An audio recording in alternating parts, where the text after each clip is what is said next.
Yeah, akong uyab na ana. Nanay lain.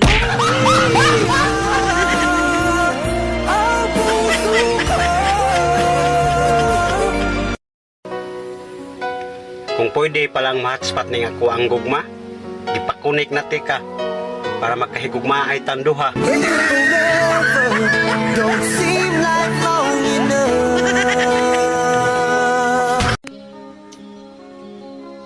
Sige mo panghinawayan ang taga-bukid. Kunya ra ba dayon o makita mong nindot nga biyo? Dayon mo picture-picture. Kamaayo ra ninyo ipaligid anang bakilit.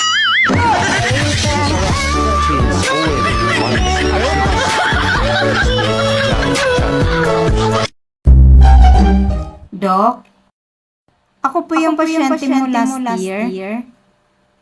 Oo, naalala ko. May problema ba? Itatanong ko lang po sana, Doc, kung pwede na ako maligo.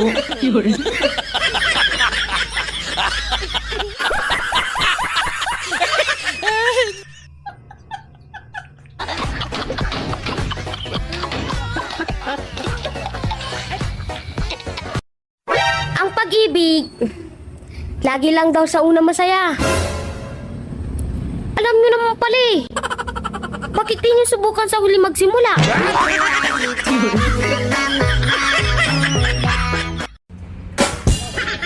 Sana all.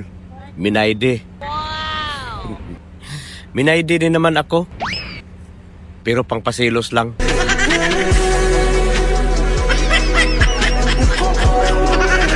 Kawawa talaga yung mga misis na hiniwalayan ng mga mister.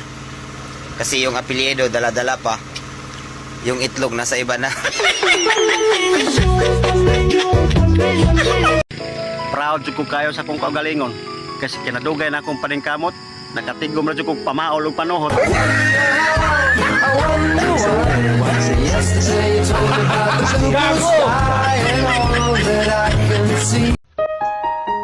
Pare, mukhang malungkot ka. Oo, pare. Wala man lang kasi nangungumusta. Paano ka kukumustahin? Eh wala ka naman pera. Hoy, taba, kailan ka ba talaga magpapapayat? Kapag hindi ka na pangit.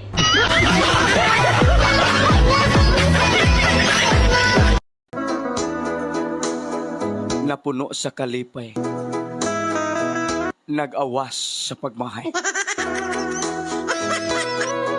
Sakto na. Kay ang imong kasakit nga gihatag nanubra. Samtang nagkulang ka sa imong gugma.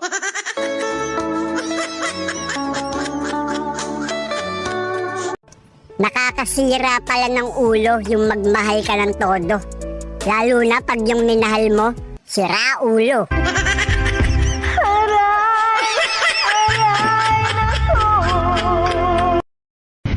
Ang lalaking babaero, maliit ang tite!